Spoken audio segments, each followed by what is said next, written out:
আসসালামু আলাইকুম বন্ধুরা, দেখতেই পাচ্ছেন মাই ডেলি রুটিনে আমরা বেরিয়ে পড়লাম আজ 23শে জানুয়ারি। আজকে ওটা ছাড়া হলো এবং সরস্বতী পুজো, তাই শবনম বেরিয়ে পড়েছে। দেখতেই পাচ্ছেন ওর মেকআপ, চুল বাঁধা। তারপর পৌঁছে গেলাম স্কুলে।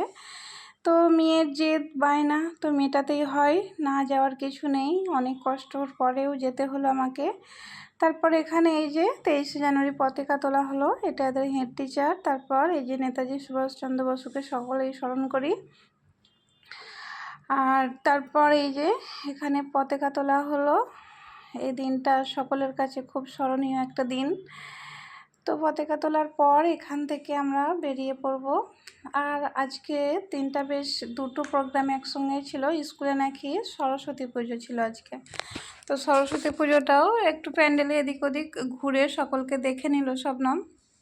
ওদের স্কুলের সব বন্ধু বান্ধবীরা আসছিল, ওদের সঙ্গেও বেশ কিছুটা সময় কাটালো। তারপরে বললাম চলো এবার বাড়ি চলে যাই। তারপর ওর পাপা ফোন করে বলল, আজ 12টা বেজে গিয়েছে, তুমি আবার গিয়ে কি রান্না করবে? রান্না করতে হবে না, শবনমের প্রিয় গোল্ডেন বিরিয়ানি বাগনা, এখান থেকে গোল্ডেন বিরিয়ানি দুটো নিয়ে নাও। 2 প্যাকেট নিয়ে তারপর আমরা ওকে স্ক্যানার পাঠিয়ে দিলাম। ওই স্ক্যানারে পয়সা মেরে দিল। তারপর এই যে স্টুডেন্ট ফুড, এখানে এর বিপরীতে স্টুডেন্ট ফুড পয়েন্টের বিপরীতেই গোল্ডেন বিরিয়ানি, খুব মজাদার বিরিয়ানি, এটা খুব টেস্টি। তারপরে এখানে বাড়িতে এসে দেখলাম ওর বন্ধুগুলোও ওর জন্য ওয়েট করছে। তারপর ও বন্ধুদেরকে খাবার দিয়ে দিল, এক এক করে ওদেরকে সব বিস্কুট খেতে দিল। দেওয়ার পর একটু ফ্রি হলাম, হয়ে ও ড্রেস চেঞ্জ করলো। করার পর ও আর চুলটাও খুললো না, কোনো রকম শাড়িটা খুলেই ওদেরকে খাবার দিতে রেডি হয়ে গেছে।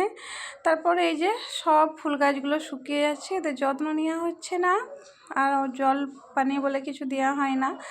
দেখি ওদের একটু সময় দিতে হবে। এই যে গোল্ডেন বিরিয়ানি, আলু, চিকেন, ডিম আর অসাধারণ খেতে একটা মজাদার টেস্টি বিরিয়ানি, বাগানের গোল্ডেন বিরিয়ানি। এটাই ভালো লাগে সব থেকে, যে মানে এতগুলো বিরিয়ানির দোকান আছে, সব থেকে বেস্ট বিরিয়ানি এই গোল্ডেন বিরিয়ানি। তারপর তড়িঘড়ি করে আমরা খেতে বসে পড়লাম, কারণ সকালে চা খেয়ে গিয়েছিলাম প্রায় 11টার সময়। এই পর্যন্ত, আল্লাহ হাফেজ।